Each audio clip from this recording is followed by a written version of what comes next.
1 pitch. A swing and a drive to deep right, away back, goal! And with that Hemi call, it is time for another episode of the Swing and a Drive podcast, part of the Press Play Podcast Network. I am your host, Mike Voorhees, and sitting to my left, the world's greatest tag team partner, Brent Spillin.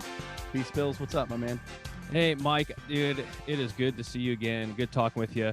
I am doing well. I don't know how much time I'll have tonight because I got to go hit down to Progressive Field. I got to try out for being a starting pitcher. Oh, wow. So fantastic. I don't know if I'm too, going to make the squad or not.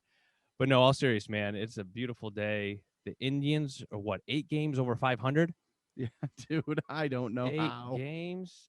They get man. more bad We're going to news. be getting into that a lot tonight here, but oh, man, I'm doing well. How about yourself? Dude, I'm doing fantastic. This weather outside is phenomenal. 70 degrees.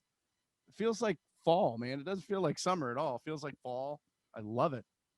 It is. More, all of it, all year. I'll take it. Speaking of fall and speaking of different types of weather, yeah, we have a special guest with us tonight. We do? Yeah. Who'd you line up? We do. We got the meteorologist, Bryan Shaw. You guys know him. The other Bryan Shaw. Yes, the other okay, Bryan gotcha. Shaw. You know him on Twitter at WX Shaw. Bryan, what is going on? Hey, guys. So excited to be here. So excited that you're having me today.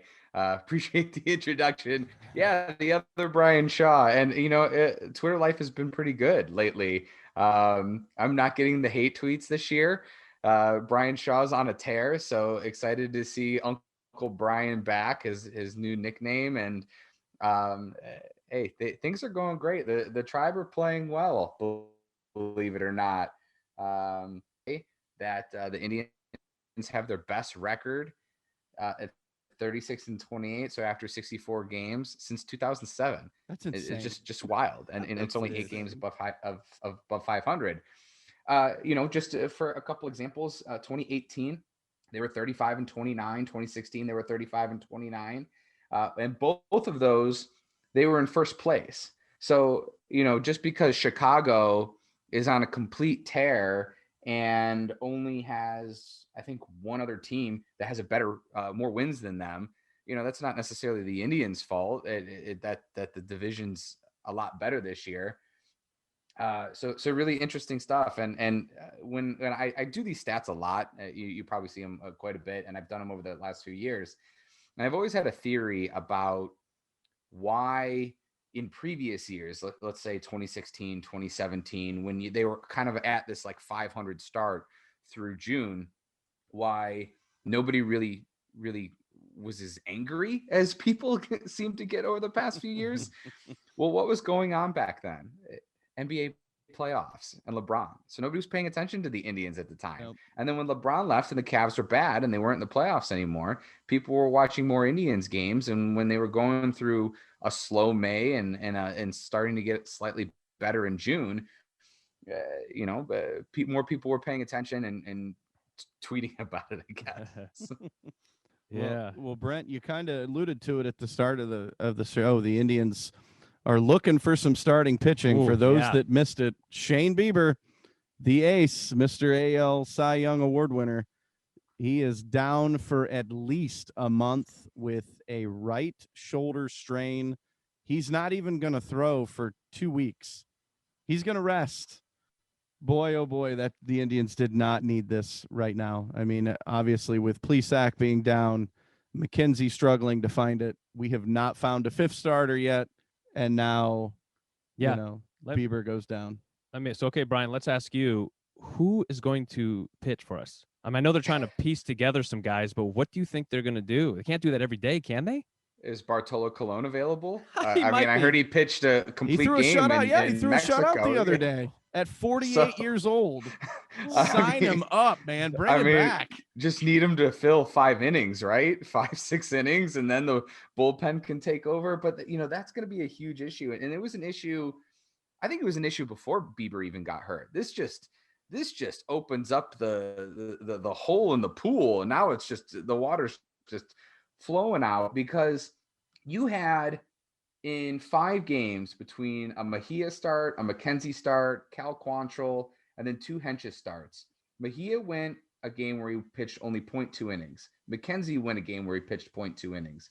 Quantrill went 1.33. Henches went 1 2/3, and then another one where he went 2 1/3. Like, you can't have your guys that you're plugging in to start not even getting you 3 innings, or in many of these cases, basically barely an inning. So who's going to start? I don't know. Tito has talked about kind of using these guys in like these abbreviated bullpen sessions, but there's a couple of guys where I'll say he can't start, and one of those is Sam Henches. Like he's really struggled. Hitters are hitting 365 against him. He's got a 2.16 WHIP. I know there's been a lot made about Tristan McKenzie's walk rate, and that's why he was sent down to AAA at 20%. Henches is right there. He's at 18.6. That's crazy. So he had a pretty good bullpen. Came out of the bullpen the other day and pitched pretty well. But like, who do you trust? Like, who do you really trust right now? I really hope Cal Quantrill can build, and that one game against the O's last week was just kind of like a small blip, but you really need him, and he's essentially your number 2. Like, we're not talking about like 4th and 5th guy right here. We're talking about like who's your number 2 starter, because all you have is Savali right now. I mean, and please, hold on, Brent.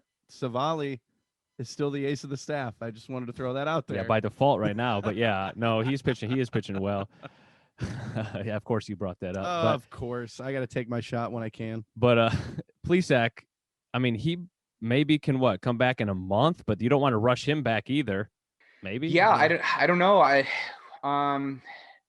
Andre Knott had gave an update on kind of all those guys, and it seemed like everything was progressing pretty well. That it was big that Plesac didn't need kind of the finger split like Roberto needed, so that he'd be back a little bit sooner. I want to say that was a week or 2 ago. So I would hope that he'd be starting to get close to starting his rehab stints here, and hopefully you could have him back in the next couple of weeks, at least before the All-Star break. That would be really helpful. But he's not going to probably be up to form. He's probably going to be rusty, and he could, throw a couple duds in there. That's to be expected when you've taken a month off. And if they can hold 500 to the All-Star break where everybody gets back healthy, I think that's a huge win. Like I'm talking about from here on out, not a 500 record at All-Star, like stay about 8 above. Mm-hmm. And we'll see what they can do. But if Tito pulls this off, he's a magician. Seriously, he's a magician. And, Brent, what if you and manager I said, of the year, because this is tough. Brent, what have we said all season? That we trust in Tito, and we trust this front office. We do. We say it every year. But yeah, I hear what you're saying, especially this year. Yeah, I mean, if he can pull this off, if we have the best record we've had since 2007, I know that's crazy.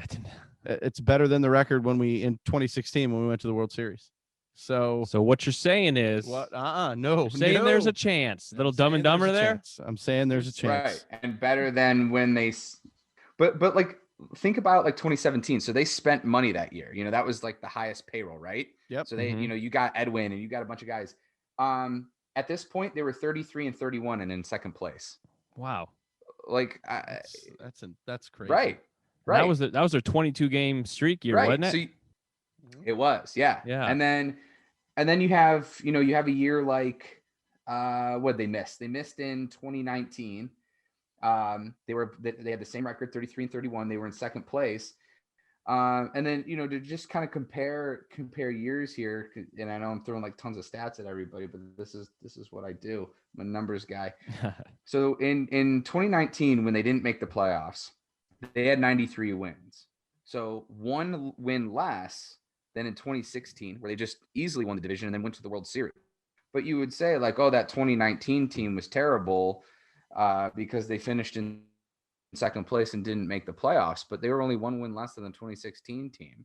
Wow. So it's like, this goes in with kind of what I was saying earlier about like, they can't control that the White Sox are one of the best teams in the American League right now, and they're winning a bunch of games. You know, the best the Indians could do is when they play the White Sox, they got to beat them. But you know, if the White Sox are going to beat everybody else along the way, Indians are going to have to hope for a wild card here, or hope that they slow down. I mean, they're starting to get some injuries, but it hasn't seemed to slow them down yet. Gotcha. Yeah, I guess we're gonna see here. It's gonna be interesting. This next month at least will be good. Hopefully, June. They're playing a lot of sub 500 teams. Although those are the teams that give us the most trouble. They've been all right since they've been doing okay here lately. They're doing all lately. But Bryan, what do you think? We were talking about who's going to start. Are you worried that the bullpen is going to get taxed? That they're going to get used too much? Yeah, I think that's a huge worry. You have so many guys that are performing really well for you, and you know, it's the one stat I didn't pull, but I probably should have. But how many leads has the bullpen really blown for you this year? Not too many, and you might start to see some of that where they're going to have to come back and guy just kind of implodes. The bullpen, I feel like, usually just underperforms when they're already out of it, and you get those games where you just get crushed. But you know, when they're winning, they seem to really step up and continue. And you know, you haven't had too many blown opportunities from Shaw or Karinchak or Clase or you know, too many of those guys. They're the only ones that I don't really trust, and they don't pitch in those high leverage situations. Is like, you know, Phil Maton. He seems to be the kind of the go-to of when the starter puts up a dud. He's like your second inning guy because your starter couldn't go more than 1 or 2 innings. So, but it's going to be interesting because, you know, so Bieber just got hurt, and so most of this carries over to even before that. But I did some math because I couldn't sort it correctly or find a way to sort it. But I got the Indian starting pitching ERA excluding Bieber, Savali, Plezak. So if they're designated, they started the game, how long they were in, innings pitched, and then earned runs. Starting pitchers for the Indians, not named Bieber, Savali, Plezak, have a 7.92 ERA. That's and you just can't have that. ridiculously high. Some of these guys have to step up. Well, you know, another guy, I hope, because it was a one-off, because, you know, there was the typhoon. Eli Morgan, hopefully he can come up and get a good second start. You know, nobody should have had to have pitched in a tropical storm like he did. No, I'm kind of shocked that game actually went on. I mean, I was rooting for Eli. I thought he was going to have a great night. It started great, and then as the weather got worse and teams were starting to figure it out, you know, they were teeing off on him. I'm like, yeah, it's not his fault. You can't really blame him. Yeah, didn't he just get optioned back? Yeah, up, that's or a tough back situation. Up? Whoops, sorry about that, Bryan. Go he ahead. He did with Owen Miller. I think he got swapped for Owen Miller. Yeah, the Owen Miller experiment. And then Elam.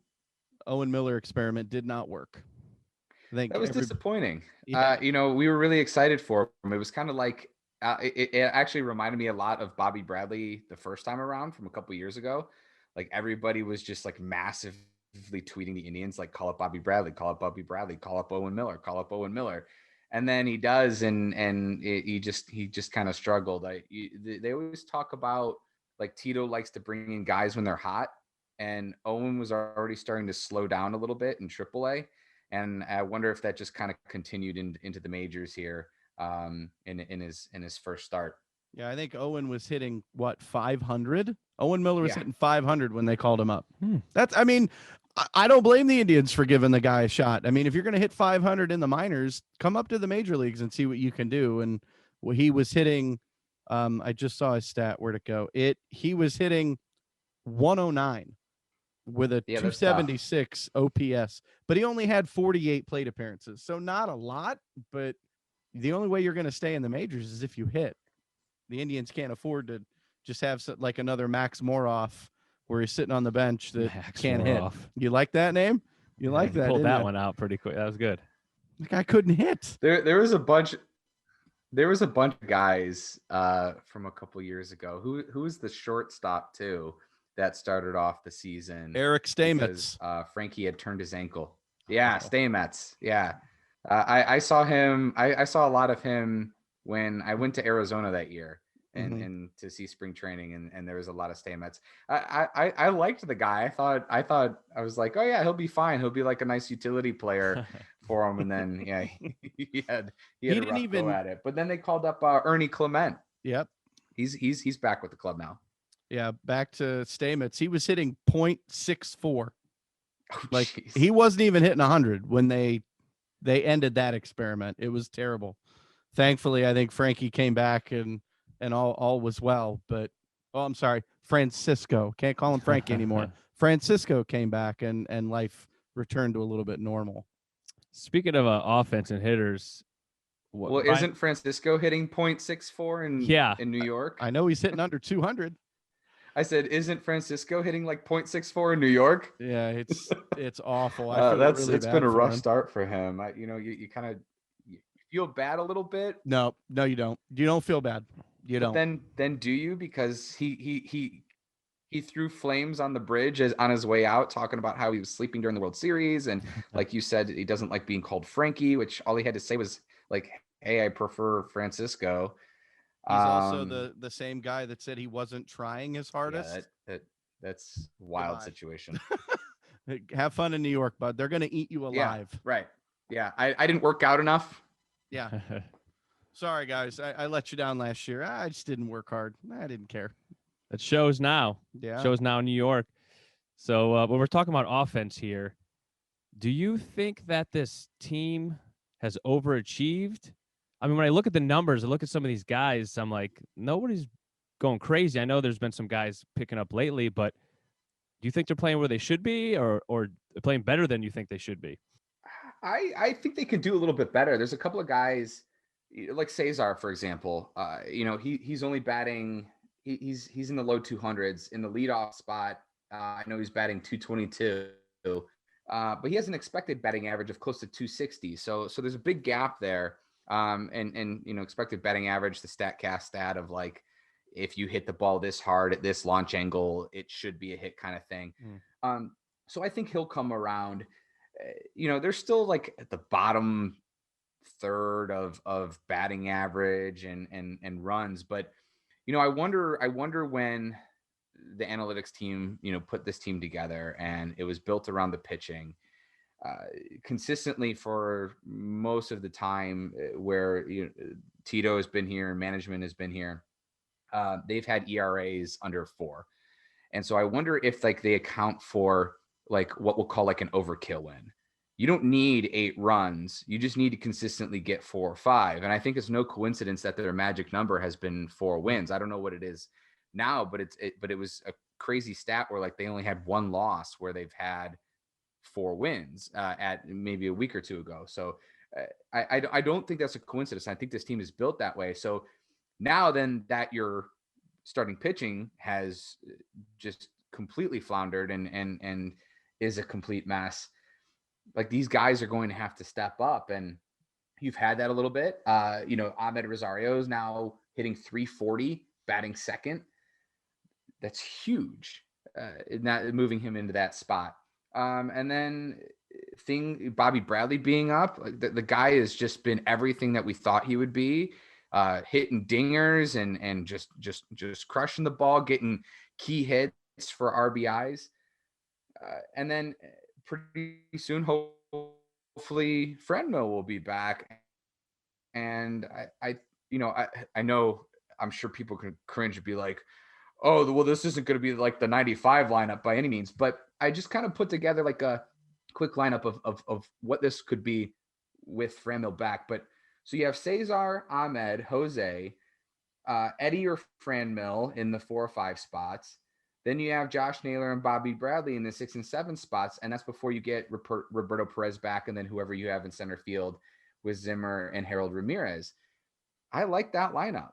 I think that's a lineup that has potential. I mean, Naylor's been pretty consistent this year. He's not huge power, but he's what's his batting average? It was like 270 there for a little bit. Or yeah, I think he's hitting I just saw it. I think he's hitting 249. Okay, so he's down a little bit, but 239. But he was he was pretty high up there. And, you know, if we're talking about Bobby Bradley batting 6th and 7th, and hopefully he just continues his run and gets better as he gets more major league plate appearances. But, you know, I think the offense can continue to improve. I'm worried about the pitching, and I was worried about the pitching about a month ago, even before Plesac got hurt and even before Bieber got hurt. You know, when Logan, think of it this way. The beginning of the year rotation, even around spring training, was supposed to be Bieber, Plesac, Savali, Tristan McKenzie, and then Cal Quantrill. And then Logan Allen had his really good spring. They put him in the rotation, traded Plutko, and said Quantrill is going to be your long relief guy. Well, like, that's all completely fallen apart. Logan Allen wasn't who you thought he was going to be. He went from his great spring to really struggling.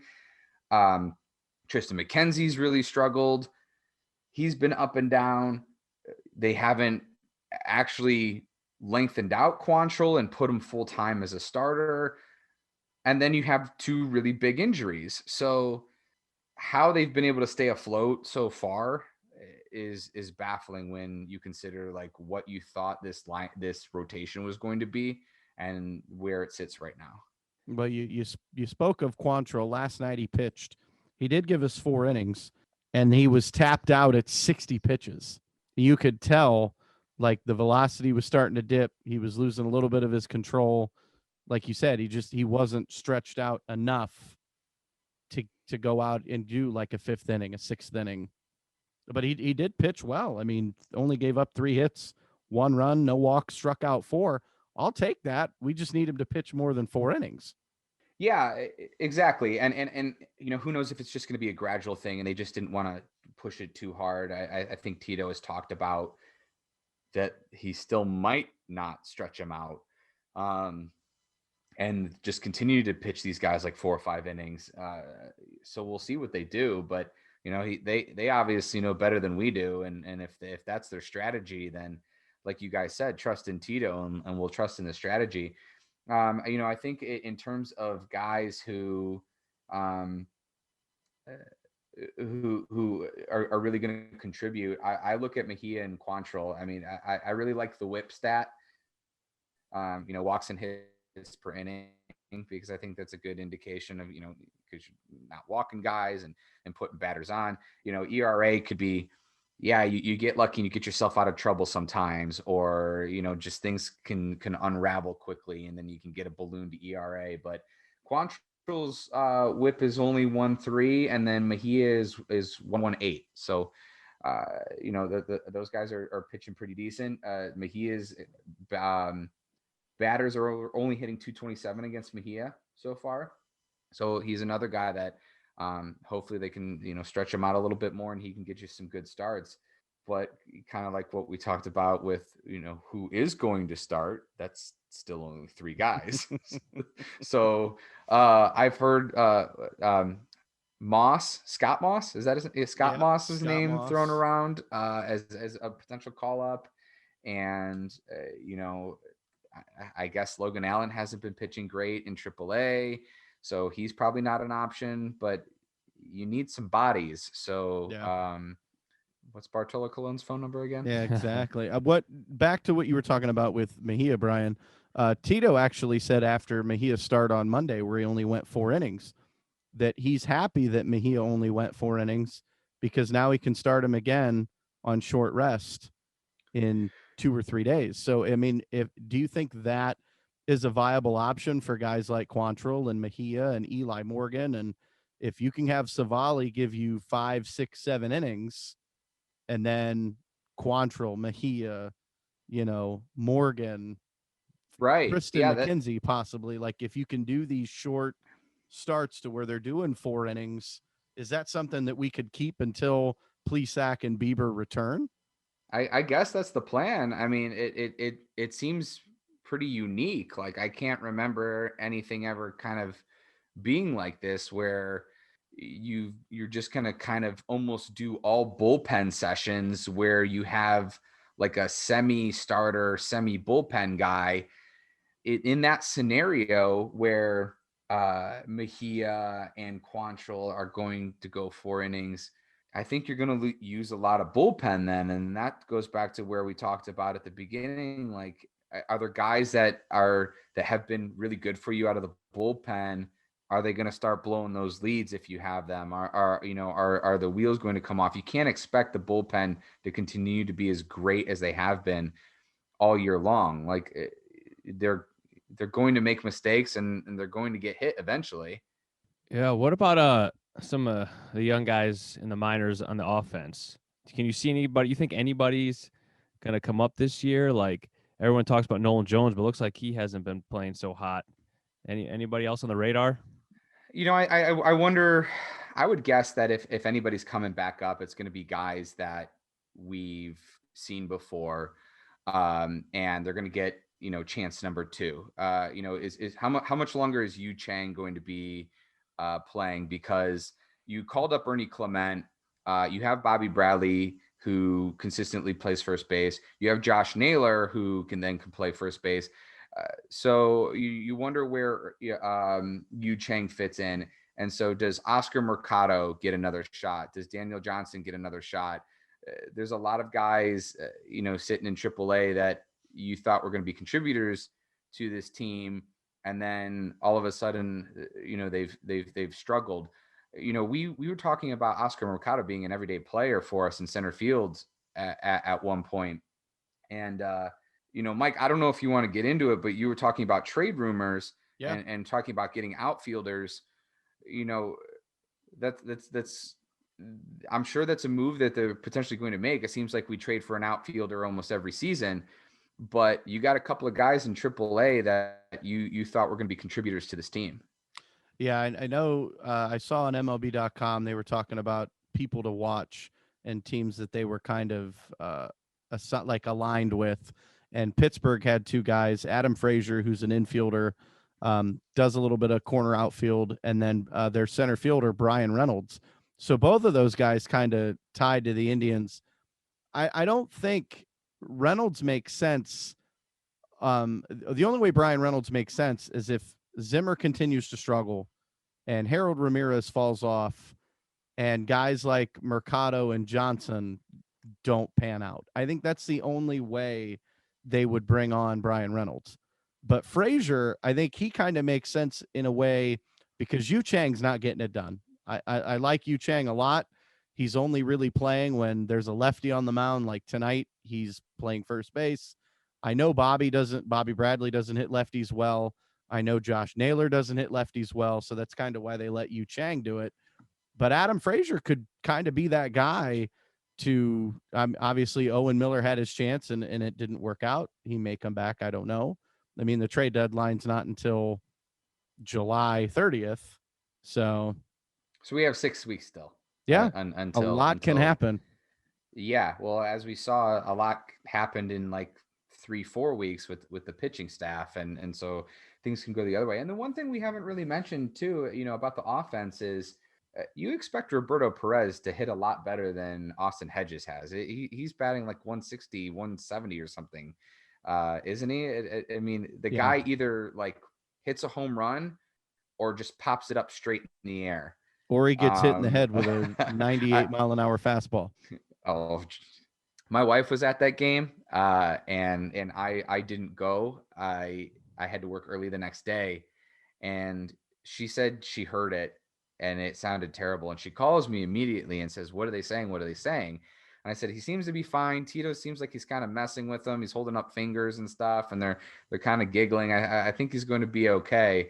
And thankfully he was, because that was scary. He got it right in that chin flap that he wears, that extension. I was at the game. Who was the as 90s well. player that had that? Like Kevin Seitzer? Seitzer had it. Yep. I remember Kevin Seitzer. Yeah, he had it. But I was at the game as well. And I heard that. I mean, that was a 97 mile an hour fastball right to that piece. And he just went down in a heap. And I'm like, oh no, not another one. Not another injury. We can't afford it. And thankfully he, got up, walked to first. He ended up leaving like an inning later, obviously as a precaution, but I'm okay with Rene Rivera at 37 coming in and helping out a little bit until, Roberto Perez gets back. Yeah, he's been a nice surprise. And going back to Hedges, like, we're getting deep in the prospects here, but I don't even know who like the AAA catcher is. I used to know they used to have some good prospects, but if they had to call somebody up, if Hedges was out and it was Rene Rivera being your everyday catcher and you needed a backup, I don't even have any idea who it would be. It would have been Ryan. I don't know who's in Columbus right now. Well, he's on our taxi squad right now, and that's Ryan Lavarnway. I guess he's a veteran catcher. He's bounced around quite a bit. I know he's been on our taxi squad with Hedges getting hit by a pitch. So cool. Hey, Bryan, before we wrap up here, I wanted to just ask you, what are your expectations here moving forward in the the short term or by the All-Star break? What are you hoping that the Indians can do with all these injuries and stuff like that? If Tito can pull rabbits out of the hat and they can go 500 from here until the All-Star break, where everybody can come back then afterwards. So that basically keeps you then still 7-8-ish games above 500. You're still in second place. Who knows what the White Sox are going to do? I hate to say that. I feel like the White Sox are going to run away with the division, but they might at that point. So you're hoping for a wild card. The record's good enough. I think this team is good enough that when the pitching comes back and you get Franmil back, you got guys that are starting to heat up with the bats. Bobby Bradley's here now. Go get that other outfielder, make a trade, or maybe they even make a trade for a starter.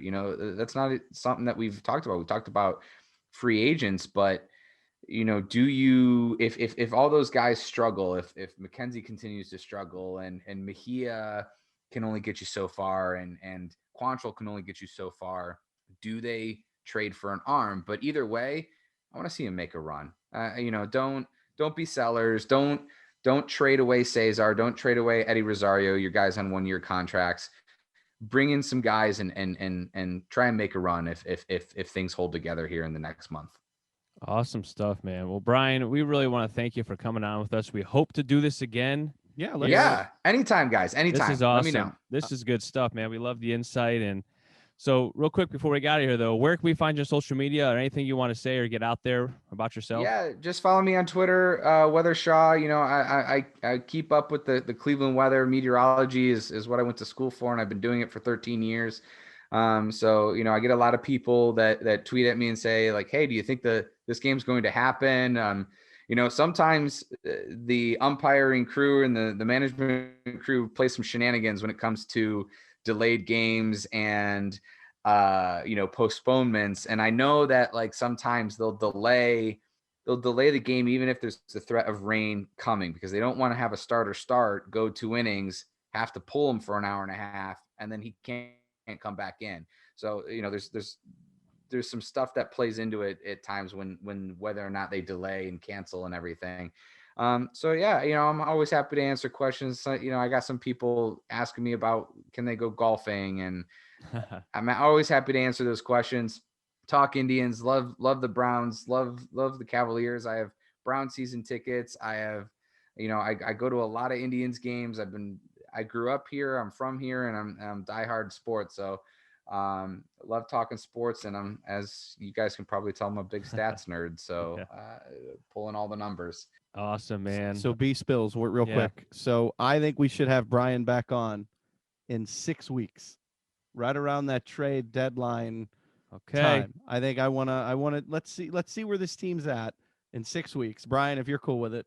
That's perfect. Yeah. Let's have you back on and let's see where we're at. Let's see if we're still excited and having this conversation, or we're like, oh great, this team's 15 games under 500 and the ship is sinking. Like, right. What do we do? And then I'm going to be like, you know what, Cesar, you've been great. Sorry to see you go. Eddie Rosario, like, yeah, you got to move on too. And I think those are the big trade chips if they do. Let's just hope that that's not the case. But yeah, I'd love to be back in 6 weeks, guys. This was a lot of fun. Awesome. We're looking forward to it. So thanks again, Bryan, for coming on. And Mike, as always, great talking with you, man. Absolutely, guys. We'll catch you next time. Don't forget, go Tribe. Who's got the fans with so much Cleveland pride? Who's talking baseball? Talking Tribe.